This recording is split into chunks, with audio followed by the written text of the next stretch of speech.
3.162। तो what is 1/√10? तो तुमने बिल्कुल सही किया, इसको √10/√10 लिखकर लिख दिया √10/10। ठीक है, तो तुमने लिखा दिस इज 3.162/10। चाहे उसे कैंसिल कर, चाहे 2 से काट, चाहे 5 से काट, इसका आंसर डेसिमल में यही आने वाला है। बस क्यों काट रही थी तुम इसको? You were doing like this at that time, I had to control my urge. अगर मैं सच में कहती हूँ, अगर मेरा इन्वॉल्वमेंट नहीं होता, मैं फुल फ्लेज यही तुम्हारी क्लास में टेस्ट दे रही होती, तुम दे रहे होते, and I would have sitting, मैं टोक देती उस time, because I was like मेरा माइंड कहीं और एंगेज था। तुमने ऐसे किया, फिर तुम मुझे 2 से काटने लगी हुई हो, फिर और सोच रही हो, फिर डिवाइड किया होगा, वही आंसर निकला। कितना टाइम लगाया? सिर्फ ये 10 है।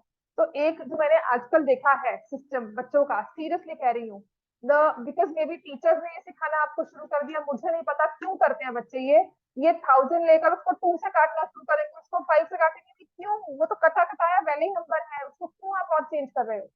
The moment I see 10 in the denominator, I am the happiest one, कुछ नहीं करना, सिर्फ पॉइंट्स को इधर उधर हिलाना है। ठीक है, तो ये चीज अपने दिमाग में सही करो, because this is one very important thing जहां पे आप लोग time waste, unnecessarily time waste करते हो। आंसर पॉइंट 316 ही आएगा, चाहे आप उसे 5 से डिवाइड करो, चाहे 500 से करो, एनी हाउ कटिंग करने के बाद डिवाइड करो। अब ये तो इजी था। m raise to power n is equal to 32, तो ये क्या बनता है? 2 रेज टू पावर 5 एज 32। तो m की वैल्यू क्या है? 2, और n की वैल्यू क्या है? 5। तो ये होना है 5 raise to power 2 into 5, which is 5 raise to power 10। ठीक हो गया? ये इसका आंसर ये आना था, विच इज 5। ये इजी था क्वेश्चन, और ये 1 मार्क नहीं आएगा। अब आप इसको, मैंने लिखकर तुम्हें समझाया है, तुम ऑलरेडी समझ गई कि m की वैल्यू 2 है, n की value 5, so that means 5 equal 10। और ये MCQ फॉर्मेट में थे, मैंने नहीं दिए थे फिलहाल, बिकॉज आई वांटेड कि तुम सोचो दिमाग से थोड़ा सा, इसलिए। Then this is 3√12/6√27। तुमने इसको क्या लिखा? 3 इंटू 2 √3, और लिखा 6 इंटू 3 √3। तो ये खत्म, ये खत्म, आंसर इज 1/3। ठीक है, find the value of x। अब आपने मुझे कहा कि this is 3/4 whole raise to power 6। हाँ बिल्कुल वही करते हैं। 16/9 whole raise to power 5, 4/3 whole raise to power x+2। ये एक्चुअल क्वेश्चन है, ऐसा नहीं कि मैंने कुछ चेंज किया था, मैंने चेक कर लिया था बात।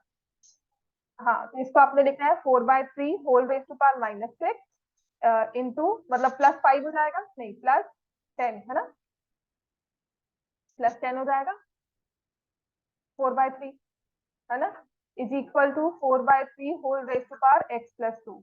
तो यहाँ से मेरे पास आ जाएगा x+2 is equal to 4। x की वैल्यू क्या आ गई?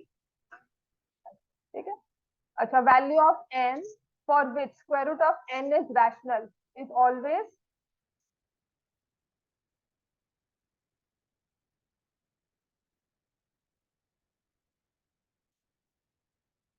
स्क्वायर रूट ऑफ n को हमें रैशनल करना है। रैशनल मतलब स्क्वायर रूट क्या हो? हट जाए, है ना, उसमें 4 स्क्वायर हो सकता है, लेकिन 4⁻²/3 नहीं हो सकता। तो मुझे ये जो डिनोमिनेटर है √3 वाला, वो हटाना है। तो वो तब तब होगा अगर मान लो ये स्क्वायर रूट है, n की पावर 1/2 है। ये 2 तब हटेगा जब यहाँ से स्क्वायर आएगा। अगर n की पावर 1/3 है, ये 3 तब हटेगा जब यहाँ से क्यूब रूट आएगा। तो it's always a perfect square. Root के अंदर वाले नंबर को रूट के साथ रैशनल करने के लिए इस वाले नंबर को परफेक्ट स्क्वायर होना पड़ेगा। ठीक है, this is always a perfect square. Rationalising factor of 7 - 2√3, 7 + 2√। Rationalising factor है, रैशनलाइज करने का कितना का है, और 1 से कैसे करोगे आप इसको? आपका नंबर न्यूमरेटर में ही है, तो इसको रैशनलाइज करना है, तो इसका फैक्टर तो यही बनेगा। अब वो कैसे मल्टीप्लाई होगा, that is a different thing all together. ठीक है, सिंप्लीफाई, या तो इसको दोबारा से कर लो, 4√3 - 2√2 इंटू 3√2 + 4√3। तो ये क्या बन जाता है? पहले आप इसको करोगे, 12√6 - 12 + 48 - 8√6, यही। तो ये आ गया 4√6 प्लस 30। ठीक है, 4√6 प्लस 30 हो गया ये। Next, if we multiply a rational number which is not equal to 0 and an irrational number, the resultant product is always irrational। बिल्कुल सही है, क्योंकि हमने रैशनल में नॉट इक्वल टू 0 लिया। ठीक है, right to rational number between 2 and 3। Rational लिखने हैं और इरेशनल भी लिखने हैं। तो 2 and 3 में रैशनल कौन से होंगे? 2.1, 2.2, 2.12 कुछ भी ले सकते हो, 2.9। ठीक है, और इरेशनल कौन से होंगे?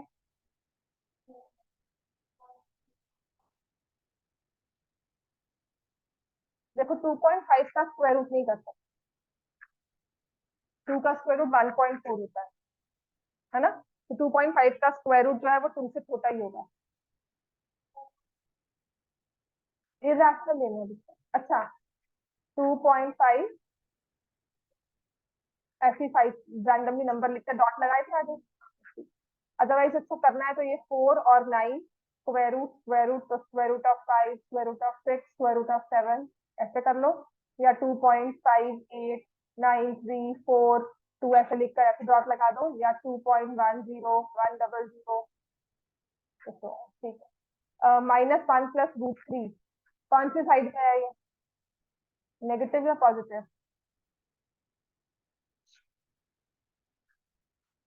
एक नंबर आपको दिया है √3 -1 प्लस ऐसे। ठीक है, तो मैं इसको ऐसे लिख सकती हूँ।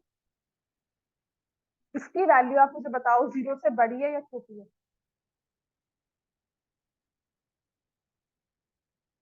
देखो कैसे, ये नंबर लाइन है, ये 0 है, यहाँ पॉजिटिव साइड है, यहाँ नेगेटिव साइड। √3 की वैल्यू क्या होती है अप्रोक्सीमेटली? इसमें से -1 किया तो कितना आ जाएगा? ये कौन सी साइड से आएगा, प्लस की माइनस? तो तुमने भी गलत किया था, फिनिश का मैंने नहीं देखा, और अर्शमीत का भी गलत था। उससे फॉल्स करके और ट्रू करके फिर उसको काट के फॉल्स लिखा हुआ। तो वो सोचा था क्यों।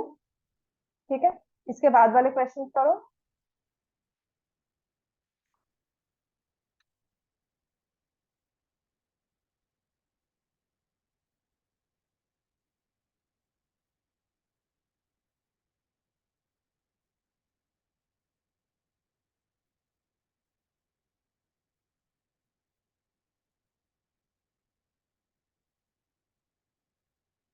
a is equal to 6 minus √35। तो what is a square plus 1/a square? तो इसके लिए हम क्या करेंगे, a इज 6 माइनस √35, तो 1/a कितना हो जाएगा, 1/6 माइनस √35।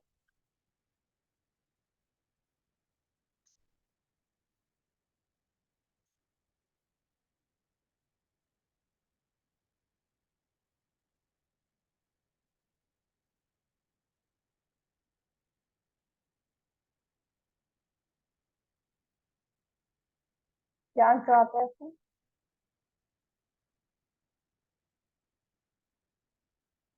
क्या याद नहीं है कि किया था? दोबारा सॉल्व करो इसको।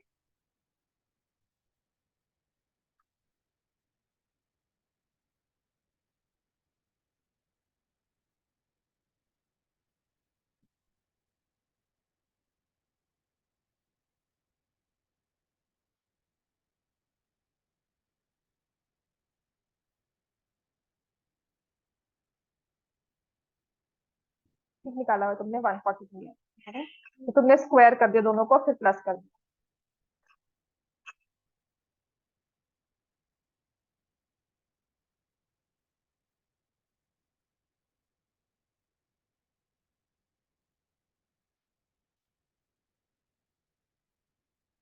देखिए नेक्स्ट वाला।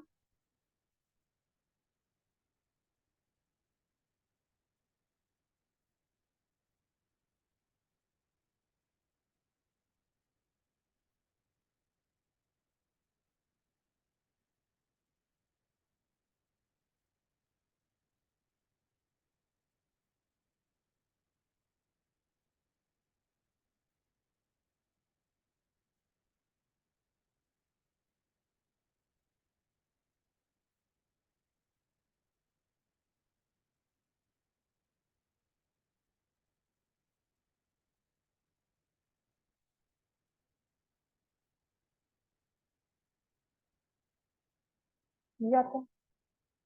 ठीक है।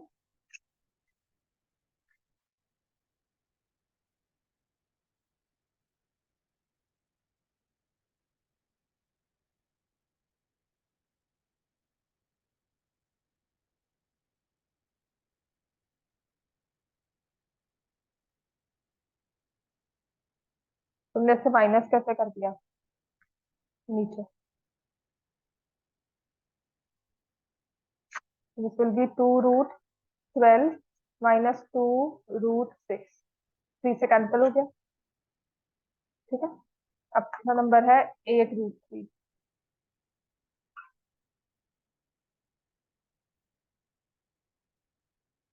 साथ साथ ना बच्चे सॉल्व किया करो, मैं तो कर ही रही हूँ।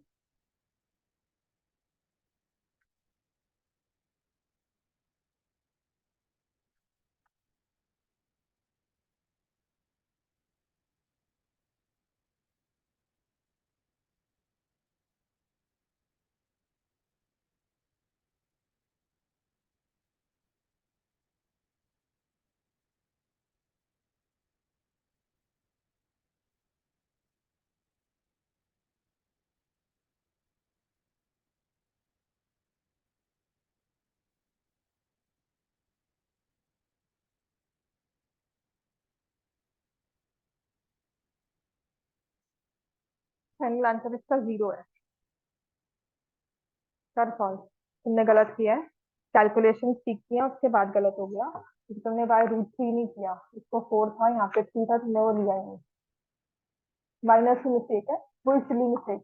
दोबारा सॉल्व करो। उसके बाद क्या था, यहाँ पे आया है डिनोमिनेटर में 3, तो मैंने ऊपर से 3 कॉमन लिया। 2√12 -2√6 अपॉन 3, ये कट गया। ठीक है, तो मेरे पास ये बच गया। ऐसे ही 4 और 8 दिख रहा है, तो मैंने इस 4 को कैंसिल कर दिया।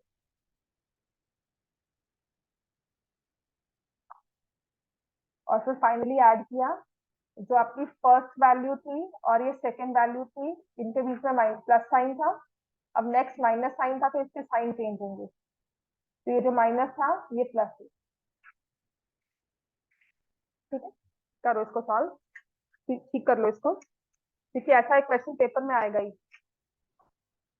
जो मर्जी कर, जाकर वहां पे रीडिंग कर ले, लर्निंग कर ले, कुछ भी एसएससी लर्न करा।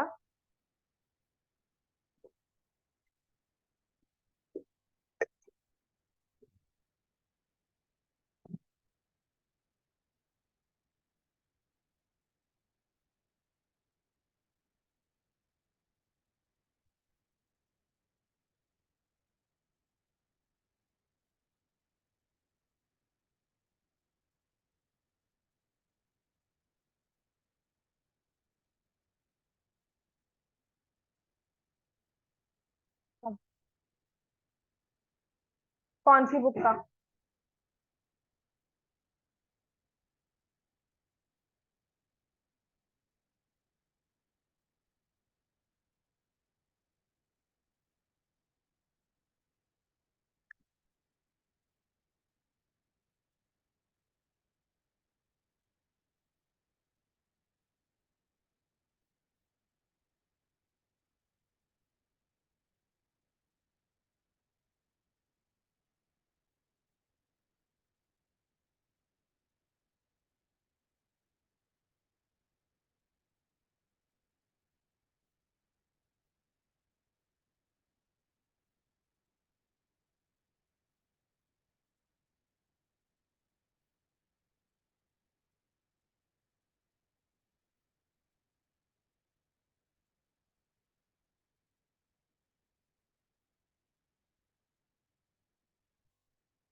करो और मुझे बताओ कहाँ पे है तुम्हारी प्रॉब्लम जो नहीं मतलब नहीं सॉल्व हुआ है। कौन से वाला? -3 नीचे यहाँ पे -3 क्यों आएगा? 6 - 3 है तो 3 होगा ना। डिफाइन एज इट इज देंगे।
हाँ जी।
लेट हो गए तुम 3:30 क्लास थी तभी काम है तो तुम नहीं आए। चलो मैं टेस्ट करवा रही थी इसको। ये तुम्हारे कितने क्वेश्चन सही थे अभी क्लास में चेक भी हो जाएगा। फिर पॉलिनोमियल से थोड़ा बहुत स्टार्ट कर लेंगे आफ्टर दिस ठीक है ना कि कंडीशन यानी कि मिस कर ही रही है क्लास तो वो रिकॉर्डिंग वगैरह चेक कर लेगी। टेस्ट कर लो ये क्वेश्चन नंबर 12। उसके बाद आई थिंक इजीली हो जाएंगे। हो गया 12th क्वेश्चन जो आ गया आंसर। आ गया ना हाँ, गलती पता लगी ना आपकी -3 आपने गलती की है प्लस आपने डिनोमिनेटर दोनों में मिस कर दी यहाँ पे 3 वाला भी और यहाँ पे 4 वाला भी तुमने वो मिस कर दिया फाइनल में तुम लेकर नहीं आए। ठीक है तो लास्ट का आपका स्टेप गलत हो गया आंसर 0 आता है इसका 0 आया था। नहीं चलो ठीक है ये देख लेना क्वेश्चन दोबारा से चेक करके आपको पेपर कल तो मिल ही जाएगा। ठीक है ना। आई टोल्ड यू कि थोड़ा सा मैं इन्वॉल्व थी वीकेंड पे and yesterday also after class just relax किया था और कुछ नहीं। 0 आया था इसका हाँ ठीक है फिर तुम्हारी कैलकुलेशन सही होंगी बिकॉज 0 आना कैंसिल होना तुम्हारा बस वही बचे। मैंने वही कहा ना मेरे पास आके अगर फर्क पड़ेगा तो इन सब चीजों का पड़ जाएगा विच इज वेरी इंपॉर्टेंट है ना। 8th तक मैथ फिर भी क्योंकि फॉर्मूला बेस्ड मैथ मैथ है 8th में अगर देखो ना अगर तुम फॉर्मूला समझ गए तो मैथ समझ। 9th में आपकी फॉर्मूला बेस के साथ साथ थोड़ी सी रीजनिंग भी है। मौके पे हल्का सा कुछ चेंज करते हैं और वो क्वेश्चन बिल्कुल चेंज आता है। जैसे इसी क्वेश्चन को अगर मुझे चेंज करना है ना थोड़ा सा तो मैं इसको √2 + √6 लिख दूंगी। फर्क कुछ नहीं पड़ेगा आप रैशनलाइज करोगे √2 - √6 से जो आंसर नीचे नेगेटिव आएगा ऊपर भी नेगेटिव हो गया वही टर्म नेगेटिव में होगी फर्क कुछ नहीं पड़ा। अगर मैं यहाँ पर इसको √6 - √2 से कर दूं तब भी मेरा आंसर वही आएगा जो आप √2 - √6 से करोगे पर आप उसमें माइनस को डील कर रहे हो। अब अगर मैं इसका फॉर्मूला वाइज करूँ तो मैं √2 - √6 से करो आप लोगों को चेंज क्यों किया। चेंज इसलिए किया क्योंकि वो प्लस में रहे।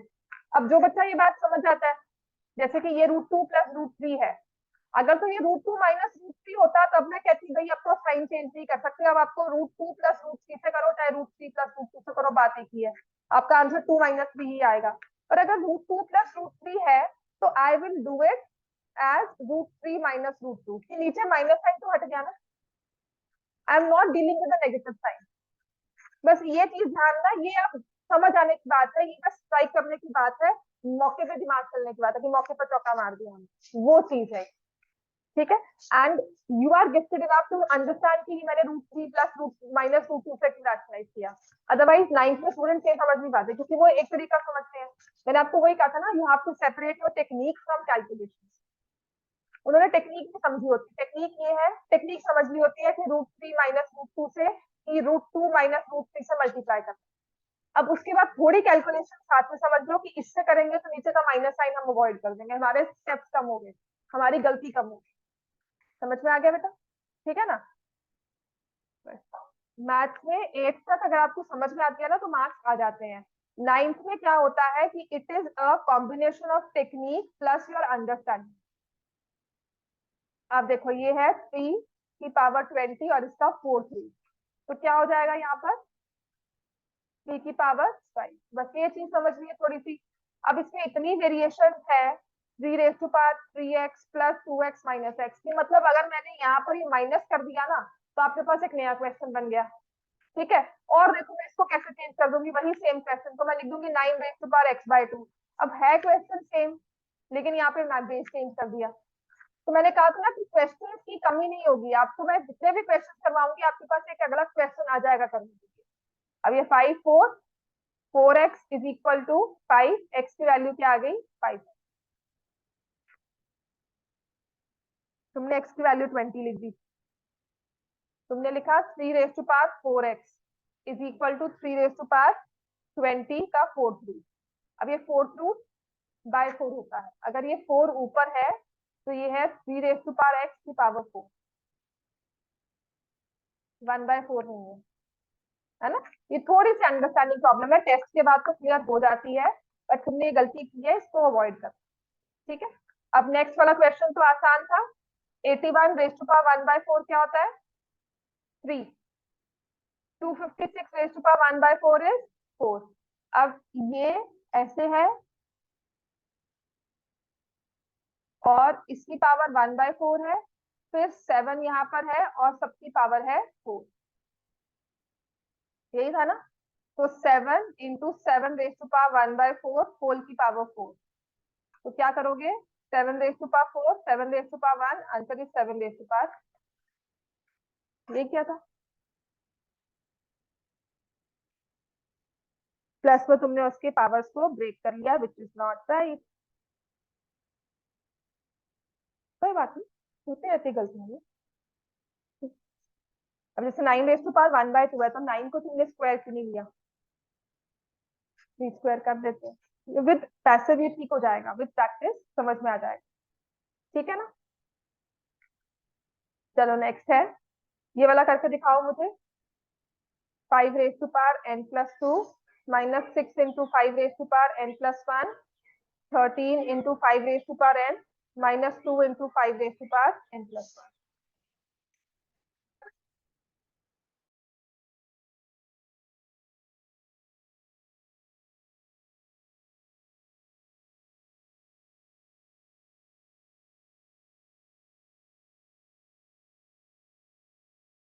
I'll just take another 5 minutes. एक बार इस पेपर को दोबारा से सॉल्व करो।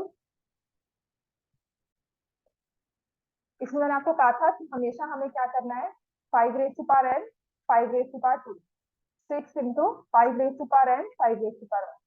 तुमसे सॉल्व नहीं हुआ ये क्यों? अच्छा टेस्ट के लिए पढ़ाई की रोज जाके मैथ करते हो? नहीं, रोज टेस्ट देखना बेटा, तुम लोग ना मैथ्स में पिकअप कर सकते हो सभी तीनों। I am very happy with you. चाहे 3 बच्चे मेरे पास, और मुझे आज सुबह भी मैं बात कर रही थी कि मैं बहुत खुश हूँ बिकॉज यू आर स्कॉलर, तुम सब स्कॉलर हो और तुम्हें पढ़ाते समझ में आता है कि you have understood the concept. सिर्फ थोड़ी सी मेहनत है, साथ में तो करोगी, अभी कर लो 1-2 महीने, आफ्टर दैट स्मूथ इतना सिस्टम हो जाएगा ना, यू विल रियलाइज कि किया और खत्म था। इट्स वेरी इंपॉर्टेंट, थोड़ा सा भी मेहनत कर लो इन क्वेश्चन पे, because these question demand time plus technique है, हर एक में कुछ ना कुछ नई चीज है क्वेश्चन में। ठीक है, ये बहुत ही वास्ट चैप्टर है, जितना करते जाएंगे उतना और पूछते जाओ ना, और निकलता जाता है, कुछ ना कुछ निकलता रहेगा इसमें, and every time you find a new question in the paper. और वो समझ तभी आएगा जब हमने सारी चीजें की होंगी। अब तुम्हारा 11 कैसे आया, नीचे क्या आया 25 माइनस 30 अपॉन क्या आया 13 माइनस 10, ऐसे थोड़ी ना कट जाएगा ये, नहीं कटता बच्चे, कटता वही बात, कैसे कट जाता है ये बताओ। This is 5 raise to power n, overall सभी टर्म्स में था तो मैंने कॉमन लेके काटा है, इसका मतलब ऐसा नहीं होता कि हमने, देखो मैंने कैसे इसको कैंसिल किया है, मैंने आपको पहले भी समझाया था, 5 रेज़ टू पावर n लिया, 5 स्क्वायर माइनस 30, नीचे से 5 रेज़ टू पावर n लिया, 13 minus 10, 5 raise to power n, 5 raise to power n cut गया, तो आ गया आंसर -5/3।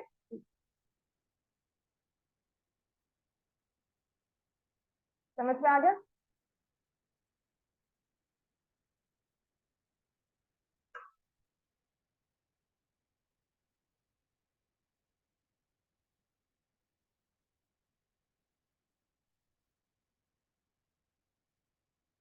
इसको कर लो 15 को, 16 क्वेश्चन हो गया था, X raise to power p minus Q, X raise to power q minus r, X raise to power r minus p, क्या वैल्यू आती है इसकी 1 आएगी, एक्स रेज़ टू पावर 0 होगा विच इज 1, ठीक है ना। Simplest rationalising factor of cube root of 500, तो 500 को फैक्टराइज किया हमने, है ना, क्या लिखा इसको 25 इंटू 20, है ना, तो 5 इंटू 5 ये क्यूब रूट है, इंटू 5 इंटू 2 इंटू 2 इसका क्यूब रूट, तो ये नंबर बाहर आ गया 5 क्यूब रूट ऑफ 2 इंटू 2, तो इसको किससे मल्टीप्लाई करें कि ये रैशनल बन जाए, cube root of 2, this is the simplest rationalising factor. ये क्या था, शायद, देख मैं दिया बार बार कह रही हूँ, मैथ्स के मार्क्स आए थे ना, अभी थोड़ी सी वर्किंग करनी होगी तो मार्क्स आएंगे। 8 तक फॉर्मूला बेस्ड क्वेश्चन है, you understand the formula, right it और फिर उसमें पुट कर दो। 30√5 तुमने कैसे लिखा, तुमने 3 को बाहर लिख दिया, ये क्यूब रूट है ना, साफ दिख रहा है, तुमने इसको लिख दिया इस तरह, कितना फर्क आ गया, है ना, गलत है, ठीक है। और रैशनलाइजिंग फैक्टर होता है वो नंबर जो इसको रैशनल बना दे, वो ये है, ठीक है। वो मल्टीप्लाई कहाँ पे होगा, अगर वो न्यूमरेटर में है तो न्यूमरेटर से मल्टीप्लाई होगा, अगर डिनोमिनेटर में है, अगर ये वैसे होता तब आप बोलते हैं कि दिस इज 1/√2, कि इस नंबर को मल्टीप्लाई करने के लिए डिनोमिनेटर में जाना पड़ेगा, तो वो रैशनलाइजिंग फैक्टर बनेगा। बट जब मैं कहती हूँ रैशनलाइज करो, तब हम ऊपर नीचे लेके जाते हैं। अभी मैंने आपको कहा है इस नंबर को रैशनल बनाओ, तुम्हें इसको मल्टीप्लाई करना है क्यूब रूट ऑफ 2 से, जिससे 1000 बन जाएगा क्यूब रूट में और 10 आ जाएगा, ठीक है। रैशनलाइज करना अलग होता है, रैशनलाइजिंग फैक्टर अलग होता है, वो नंबर जिससे मल्टीप्लाई करें, इससे करें, अगर ये न्यूमरेटर में है तो न्यूमरेटर में, अगर डिनोमिनेटर में है तो डिनोमिनेटर। समझ में आ गया, तुम रैशनलाइजिंग फैक्टर में you think it's in the denominator only, that's not the case, ठीक है। अब आ जाते हैं next, 1176 is equal to 2 raised to power p, 3 raised to power q, 7 raised to power r। घर जाकर ये टेस्ट दोबारा से देखना, प्रॉपरली इसको सॉल्व करना, जो मैं आपको होमवर्क दे रही हूँ वो करना बहुत जरूरी है। इसको फैक्टराइज किया, क्या निकला था आंसर इसका,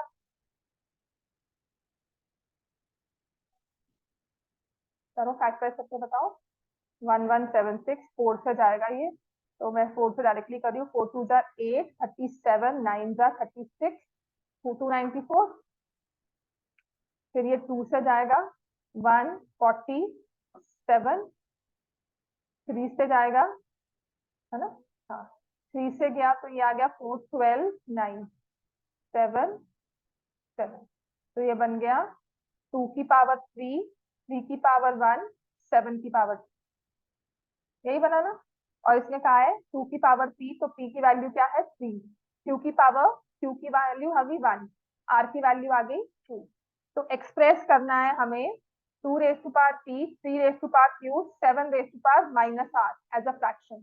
तो हम क्या करेंगे, 2 की पावर 3, 3 की पावर 1 अपॉन 7 स्क्वायर, बस इसको ऐसे 8 3 जा 24 डिवाइडेड बाय, समझ में आ गई ये चीज? ठीक है बेटा, थोड़ा सा पढ़ ले, ये सारी चीजें बहुत क्लियर हो जाएंगे। This is lack of practice only. घर जाके भी टेस्ट दोबारा ना देखना, मतलब ये थोड़ा सा हम ना, विच आई से पर्सनली क्या होता है कि हम थोड़ा सा क्या हो गए हैं, केयरलेस कह लो, या फोकस से हट गए हैं। मैथ्स को रोज पढ़ना ही है, इन चीजों को रोज की रोज रिवाइज कर लो।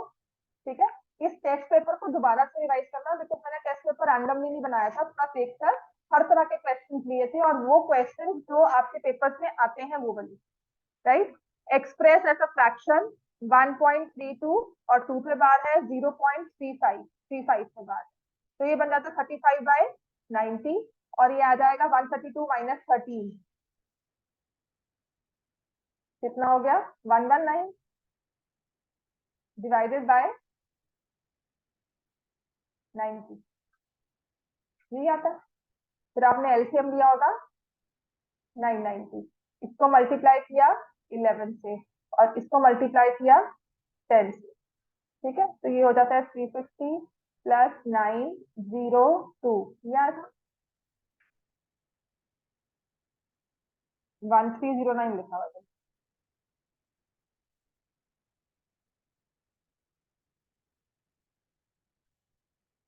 136 माइनस 1 2 से हटाना है, आंसर ज्यादा है, ठीक है। 1 3 1190 है, 100 ऐड हुआ तो वैसे ही 1296 तक पहुंच गया। चलो समझ में आ गया ये हमें, ठीक है। तो ये अपना आंसर आ जाता है, which is fine. Then next question था, square roots of positive integers are irrational numbers, true और फॉल्स। तो all positive integers are irrational, false, क्योंकि इसमें हम ले रहे हैं perfect square. Square root of 4 is 2। All positive मतलब मैंने 4 लिया, 9 लिया, 100 ले लिया, तो 100 का स्क्वायर रूट भी क्या होता है 10। या तुमने 0 लिया है, विच इज ऑल्सो फाइन, कि 0 इज अ पॉजिटिव इंटीजर नहीं है, 0 एग्जाम्पल नहीं ले सकते, 0 is neither negative nor positive, ठीक है ना। तो for 100, for 1, for 4, for 9, all these are rational number, ठीक है। All the square roots are rational, hence the answer is false. False का मार्क्स मिल जाएगा, लेकिन जस्टिफिकेशन में आपको मार्क्स नहीं मिलेगा, ठीक है, बिकॉज 0 पॉजिटिव नहीं है। अब छोटी सी चीज है, बात तो तुम्हें भी वही कही है, लेकिन 0 सब्जेक्टिव पेपर था, तो हमारा आंसर वो आधा नंबर ऐसे ही कट, ठीक है। तो इस वाले पेपर में ना, इन वाले चैप्टर्स में सिर्फ मुश्किल इसी कॉन्सेप्ट बेस्ड ही आती है, और किसी चीज की नहीं आती। आपको और कुछ भी चीज रखने की ध्यान नहीं रखना, आपको सिर्फ किसी चीज का ध्यान रखना है, ठीक है। तो ओवरऑल ये चैप्टर मेरे हिसाब से खत्म है, मैंने आपको ऑलमोस्ट सारे करवा दिए। एक्सरसाइज वगैरह तो आप खुद कर लोगे एक बार। इसके सिर्फ एक एक्सरसाइज 1.2 है शायद, जो थोड़े बहुत 0.1 बार वाला क्वेश्चन है, 0.2 बार वो 2/9 बनता है, 0.9 बार है तो 9/9 इज 1। तो which we take a number very close to it becomes exactly, मतलब इतना ज्यादा 9 रिपीट हो रहा है, तो that becomes close to 1, almost 1 उसको ले लेते हैं। तो वो चीज आपने की हुई है। 1/7 को उसने बताया हुआ है, 2/7 बताया, तो ये सब आते हैं ना। अगर इनमें प्रॉब्लम है तो आप मुझे बता देना, मैंने आपको इसकी एनसीईआरटी नहीं करवाई है, ठीक है। इसके एग्जाम्पलर में भी थोड़े बहुत क्वेश्चन थे, पर आई थिंक वो हम सपोज करके थोड़ा सा वेट करके आगे के लिए शिफ्ट कर देते हैं। कर दो कि आज ही करवाऊं? कल करवा दो ना, उससे थोड़ा करवा लेती हूँ। जितना मैंने आपको काम किया है प्लस योर टेस्ट, उसको प्लीज अच्छे से रिवाइज कर लो, ईच एंड एवरी क्वेश्चन, ठीक है। खुद देखकर क्वेश्चन रिवाइज करना और अपनी मिस्टेक्स देखनी है। इंप्रूवमेंट बहुत माइनर तुम्हारी बहुत जल्दी हुई, ठीक है। मतलब सच में मैथ्स ऐसा जाता है, क्योंकि कैलकुलेशन सब पिक नहीं कर पाते उसके बाद। अभी मैंने करना था आपके साथ शुरू chapter 2 polynomial, half an hour की क्लास होगी। टिल अप्रैल एंड ना, टिल अप्रैल एंड 30 अप्रैल तक आपको आना है 3:30 पर, ठीक है। अर्शदीप बात सुन लो, 3:30 पर ही आना है। उसके बाद क्या होगा, मैं सुबह में डिस्कस कर रही थी घर पे कि इनको मैं अप्रैल एंड तक बुला रही हूँ। उससे क्या होगा, आपका पॉलिनोमियल जो है वो पेज पर अच्छे से हो जाएगा, राइट। और अप्रैल एंड तक हो सकता है हम 70% पॉलिनोमियल्स कर लें बहुत अच्छे से, एक एक चीज जिसमें आपको कंफ्यूजन हो ही ना, फिर फॉर्मूला फैक्टराइजेशन सब करवा दूंगी। उसके बाद क्या होगा, टिल 15 मई कोऑर्डिनेट को एक दिन लगेगा, लीनियर इक्वेशन एक दिन लगेगा, आराम से मतलब 1 2 दिन 3 दिन लगकर हमारे पास रोज की रोज टेस्टिंग और रिविजन का टाइम होगा। आपके फर्स्ट 4 चैप्टर्स, मतलब आई वांट ये टेस्ट में you should be very confident and time, तो जाकर पेपर करके आए, डर ना हो पेपर से पहले कि कैसे करेंगे क्या करेंगे, तो वो मुझे आपकी प्रैक्टिस करना, ठीक है। And you people, you 3 of you can actually cope up with that practice. ऐसा नहीं है कि समझ नहीं आया, बस हल्की सी मिस्टेक्स हो रही है, वो थोड़ी प्रैक्टिस के बाद ठीक हो जाएंगी, है ना। तो उसके लिए रेगुलरली पढ़ो, होमवर्क है वो करके आओ, प्लस नहीं कर रहे हो तो क्लास के ही 2-3 पेज से टेस्ट पेपर दिया था, दोबारा से इसको सॉल्व करो, ठीक है। अब आते हैं polynomial. So what do we mean by polynomial, ये एक इंपॉर्टेंट चीज है। What do we mean by polynomials, इसके बेसिक्स 10th तक रहते हैं, राइट। पॉलिनोमियल से पहले आपने 10th में 8th में किया था एल्जेब्रिक एक्सप्रेशन, ठीक है। तो difference between a polynomial and an algebraic expression, algebraic expression में पावर जो है it could B 1/x, negative भी हो सकती है, it could be x raise to power 2/3, ऐसा भी आ सकता है। लेकिन पॉलिनोमियल्स में जो वेरिएबल्स की पावर होगी it will always be positive, जिससे मैं कह सकती हूँ it will be a whole number. यहाँ पे पावर ना तो माइनस में हो सकती है ना ही फ्रैक्शन में हो सकती है पॉलिनोमियल की। एल्जेब्रिक एक्सप्रेशन मतलब any expression that involves variable, तो एक्स वाई जेड जिसमें भी वेरिएबल आ गया वो बन गया एल्जेब्रिक एक्सप्रेशन। और पॉलिनोमियल में जहां पे मुझे पावर दी गई whole number that is a polynomial, ठीक है। तो सबसे पहले तो 3 यही समझनी है। अपनी बुक खोलो साइड बाय साइड, आपकी बुक में थोड़ी सी चीजें हैं तो हमें क्लैरिफाई करके चलनी है साथ साथ, because sometimes you get question for 1 marks. जब ये आपका कोविड था ना तो सारे एमसीक्यू फॉर्मेट होते थे, तब सारे क्वेश्चन यही आते थे, वैसे कोई पूछता नहीं था पर सभी ने यही क्वेश्चन किए। So we have studied algebraic expressions, their addition, multiplication, subtraction, and division. You have also studied how to factorize some algebraic expressions. You may recall. तो ये सारा आ गया, 3 formulas हमारे पास आ गए, and we will start with a particular type of algebraic expression which is the polynomial and terminology. Remainder theorem, factor theorem भी पढ़नी है सब। अब ये कहते हैं polynomials in one variable. तो मोर और less in your chapters, in your syllabus 9th class के आपको 1 वेरिएबल वाला पॉलिनोमियल ही आएगा, या पूरे में अकेला x है, पूरे में अकेला y है, t है, s, तो a से लेकर z तक कोई भी एक हमारा लेटर पकड़ लेंगे, उसमें पूरा पॉलिनोमियल फॉर्म करेंगे, जिसे वी से पॉलिनोमियल इन 1 वेरिएबल। क्लियर हो गया। So we have polynomials in 2 variables x और y हो, 3 variables x y z हो, इस तरह से। तो उसके बाद उसने कहा 2x 3x minus x minus 1/2x, ये देखो 2x 3x minus x minus 1/2x, तो ये सारे उसने कहा एल्जेब्रिक एक्सप्रेशंस हैं। इन सब में क्या है, एक constant number multiplied by x। So what is this constant number called, coefficient, ठीक है। तो विद साइन हम चेक करते हैं, we check it with the sign coefficient of x, तो 2 3 -1 -1/2 ऐसा हो गया आर एल्जेब्रिक एक्सप्रेशन जिसके कोएफिशिएंट्स होते हैं। Now we want to write a expression which is constant in a variable and we do not know what constant it is, तो हम उसको ax करके लिखते हैं, तो a जो है वो कोएफिशिएंट ऑफ x हो गया, ठीक है। अब ये सारी चीजें ना मैंने बेसिक समझाया है कि there is a difference between letter denoting a constant and letter denoting a variable. The values of constants remain the same throughout a particular situation, that is value of constants do not change, but the value of variable can keep change. इसका मतलब क्या है, जैसे कि workers होते हैं, ठीक है। अब नंबर ऑफ वर्कर्स फैक्ट्री में एम्प्लॉय किए हुए हैं, एब्सेंटीज होते रहेंगे, कितने बंदे प्रेजेंट है वो वेरी करता रहेगा, लेकिन वर्किंग शिफ्ट कितनी है, 8 घंटे। ठीक है, तो मैं कहती हूँ कितने घंटे काम हो रहा है तुम्हारे लोग, तो if there are X people present, each one of them will work for 8 hours. How many hours, 8। अब ये मुझे डिफरेंट फैक्टरीज में लगाना है, तो किसी के 8 घंटे काम होता है, किसी के 9 घंटे काम होता है, किसी के 10 घंटे काम होता है। तो मैंने एक कॉमन सॉफ्टवेयर बनाया, तो मैंने दो चीजें लिख दी, ए कांस्टेंट होगा, लेकिन ये एक्स जो है वो वेरी करता रहेगा। समझ में आ गया difference between constant and variable, कि ये कांस्टेंट तो 8 घंटे, उस फैक्ट्री का एक अपना लिमिट है कि वो एक फैक्ट्री आएगी वो कहेगी 8 घंटे। जैसे कोई कोई क्लासेस देते हैं तो कहते हैं कि नहीं हम लोग 55 मिनट की क्लास लेते हैं, कि 5 मिनट तो अटेंडेंस देने में चले जाते हैं। कोई कहता है नहीं नहीं हम 1 आवर 5 मिनट की क्लास लेते हैं। या स्कूल में टाइम पीरियड्स होते हैं, ठीक है ना, टाइम पीरियड्स का टाइम होता है, राइट। किसी का 55 मिनट्स का होता है, like my in my college there 55 minute का lecture, right. But in parallel वाले कॉलेज में थोड़ी फिटनेस कम थी तो उनके 40 मिनट्स के लेक्चर होते थे, राइट। अब किसी ने सॉफ्टवेयर बनाना है तो वो कहेगा कि टाइम पीरियड तो हर एक क्लास का फिक्स है, चाहे वो मैथ्स डिपार्टमेंट हो, चाहे वो कॉमर्स हो, चाहे वो साइंस डिपार्टमेंट हो, सबका वो फिक्स है, टाइम पीरियड सबके लिए बेल सेम बजेगी। लेकिन क्लास में कितने बच्चे पढ़ रहे हैं वो हर एक की डिफरेंट होंगे।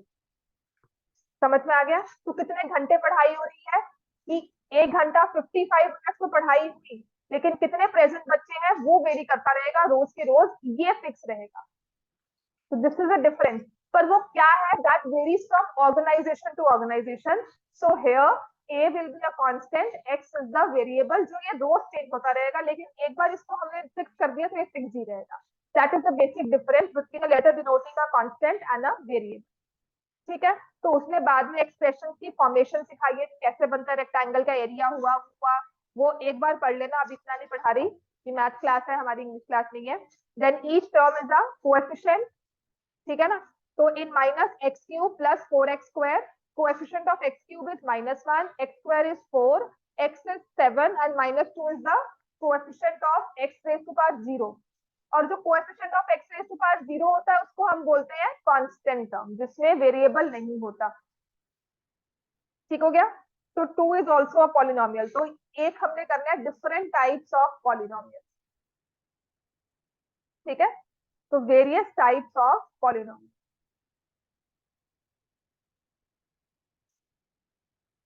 पॉलिनोमियल होता क्या है वो समझ में आ गया, value power of each variable is a whole number, ठीक है। फिर उसके बाद आता है degree of a polynomial, highest power of a particular term, variable in a particular term, ठीक है।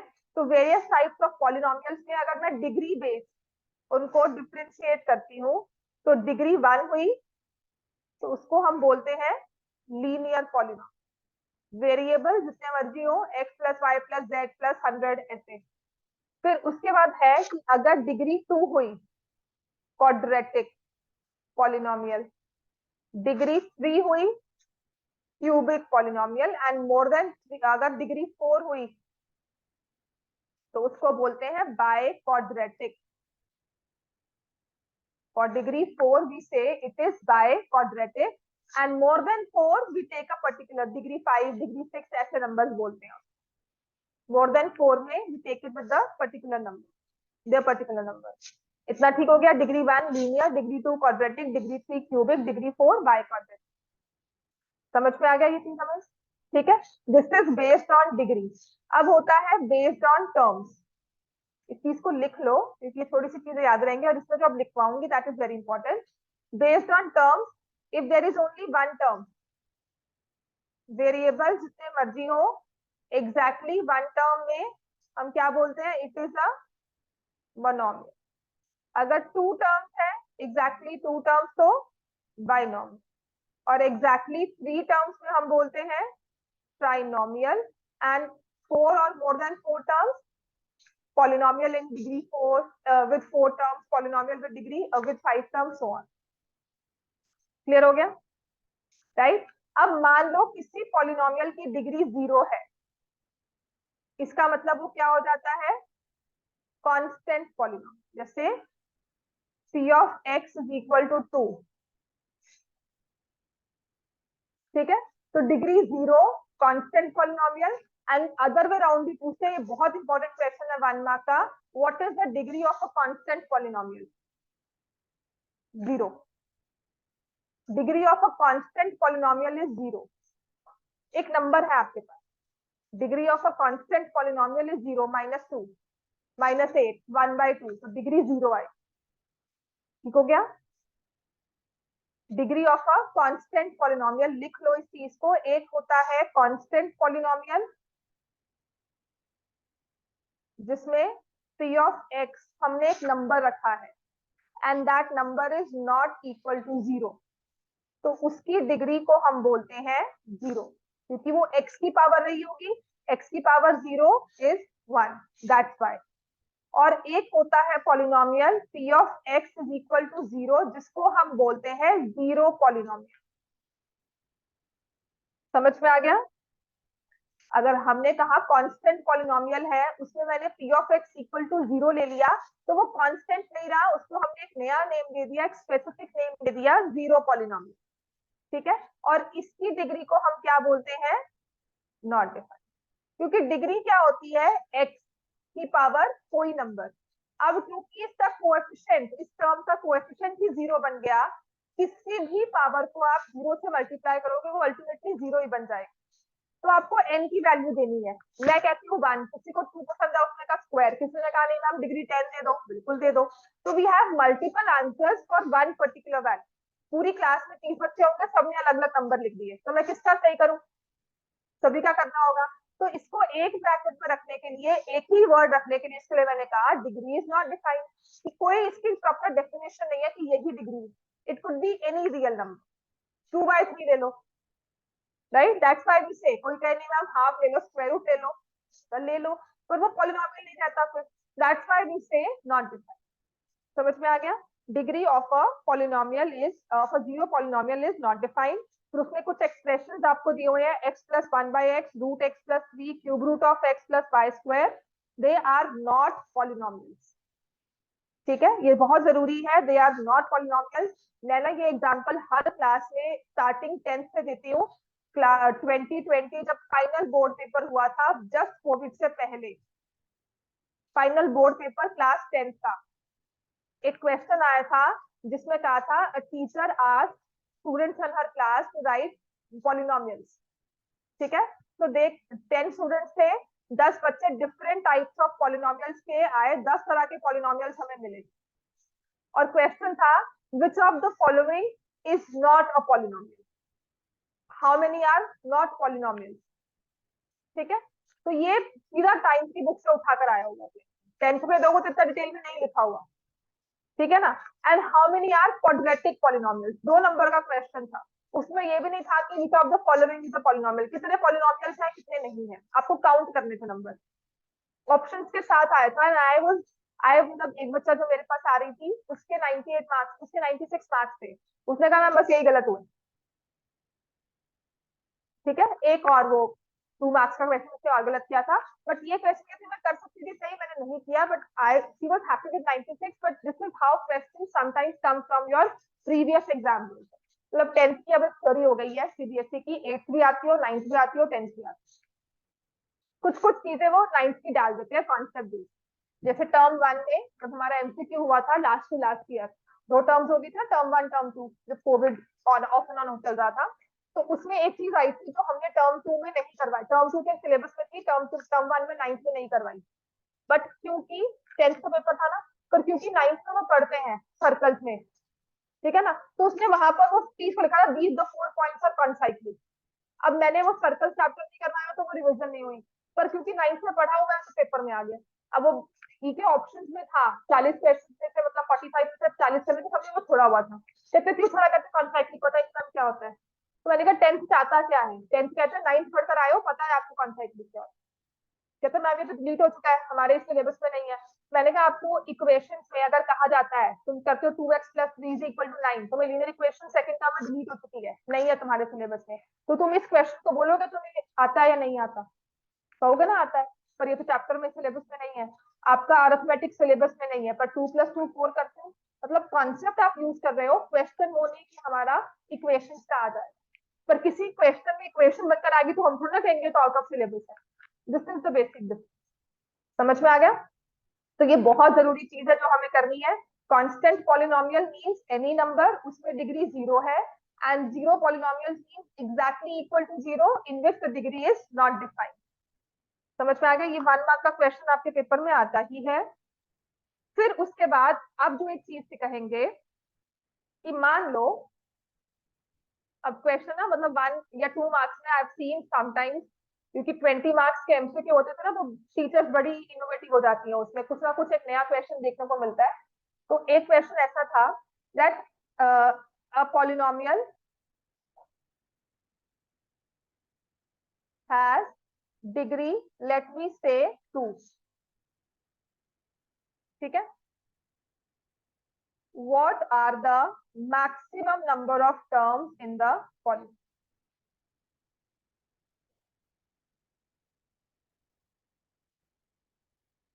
उस पॉलिनोमियल में कितनी टर्म्स होते हैं? वेरिएबल जितने मर्जी। तो single variable has degree 2 and is in one variable. तो how many terms are there in this polynomial? Degree 2 रहेगी और एक सिंगल वेरिएबल में होगा। तो वो कैसे करेंगे? डिग्री 2 का मतलब है एक्स की पावर 2 होनी बहुत जरूरी। ठीक है, और एक्स की पावर 2 से बड़ा नंबर हम पावर नहीं लेंगे, तो इससे छोटे में जाएंगे। एक्स की पावर 2 के बाद क्या आएगी? 1.5 ले नहीं सकते। उसके बाद क्या आएगी? एक्स की पावर, माइनस में जा नहीं सकते, so maximum number of terms will B 3। A polynomial in one variable has degree 2. What are the maximum number of terms? 3. तो उसको इस तरह से लिखो, ये समझ में आ गया? राइट, तो आप उसको 5x² प्लस 2x+3 जो मर्जी लिख दो। डिग्री 2 कहाँ है? मतलब 2 से ऊपर हम नहीं जाएंगे, और maximum number of terms are 3 and minimum number of terms will be, degree 2 रखनी है तो 2 वाली टर्म तो रखोगे ही, इसके बाद चाहे और ना लिखो, तो maximum minimum number of terms is, ठीक है, लिख लो। अगर किसी पॉलिनोमियल की डिग्री 7 है तो नंबर ऑफ टर्म्स क्या हो जाएंगे इसमें? 7, 6, 5, 4, 3, 2, 1, 0। तो क्या होगी? समझ में आ गया? तो अगर डिग्री 11 है, मैक्सिमम नंबर ऑफ टर्म्स कितनी हो जाएंगी? n+1। अगर डिग्री n है तो maximum number of terms will B n+1। इससे ज्यादा टर्म्स नहीं हो सकती। अब आप इस चीज को नहीं कह सकते कि देखो मैंने पॉलिनोमियल मैम ऐसे बना लिया। I have had students reasoning out कि नहीं नहीं ऐसे कर लो ma'am, 2x² plus 5x plus 7 और प्लस 8x कर दिया। मैंने बिल्कुल करो, लेकिन ये आपने एक सिंप्लीफाइड फॉर्म में लिखी है, दोनों नंबर्स ऐड हो जाएंगे। ठीक है, तो अल्टीमेटली 1 तो ये 3 टर्म्स भी जाएंगे। अब इसको तुम 7 को मैं तो हाफ हाफ करके ऐड कर रहा हूँ कि मैं तो नंबर ऑफ टर्म्स 100 बना दी, बट अदरवाइज हाफ साफ कहोगे ना कितनी बार लिख रहे हो? मैं कहूंगी 14 टाइम्स, तो कहोगे मैम 7 ही बोल दो। Right, this is how we tackle out. जब हम करते हैं कि एक्स की टर्म एक एक्स्ट्रा लिख दो, बिल्कुल लिख दो, लेकिन अल्टीमेटली दोनों ऐड होकर एक लॉटी टर्म की बन जाएगी, नंबर ऑफ टर्म्स की 3 नहीं आएगी। If we want a single variable, if we have multiple variables, तो तुम 2x² ले लो, फिर 2y² ले लो, 2z² ले लो, 2a²y² ले लो, 2ay ले लो, ab ले लो, bc ले लो। डिग्री तो 2 रही हर एक टर्म में, लेकिन नंबर ऑफ टर्म्स बढ़ गई, तो हमारे वेरिएबल अगर 1 हो, मैक्सिमम नंबर ऑफ टर्म्स हम निकाल सकते हैं, और मिनिमम तो 1 रहेगी। दिस इज 1 क्वेश्चन जो पेपर में आता है। ठीक है, क्लियर हो गया इतना? और चलो इतना क्लियर हो गया ना, मैक्सिमम नंबर ऑफ टर्म्स है। फिर एक चीज इसमें आपने और जो याद रखनी है, कभी कभी कहते हैं राइट अ पॉलिनोमियल, राइट, अच्छा अब आ जाते हैं, मान लो चलो लिखो, राइट अ पॉलिनोमियल। अभी मैंने 10th को ही ना रिसेंटली एक क्वेश्चन करवाया था कि इन केस ये 1 नंबर में आता है, और 9th में मैं करवाती हूँ।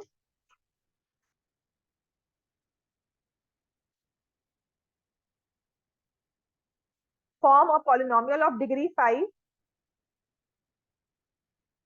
Right a polynomial of degree 5 leading coefficient 7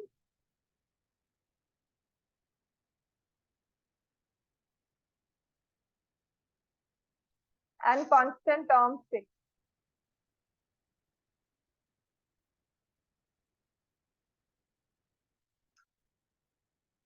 ठीक है, अब इसी क्वेश्चन में देखो वेरिएशन बहुत आती है।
हो गया बच्चे?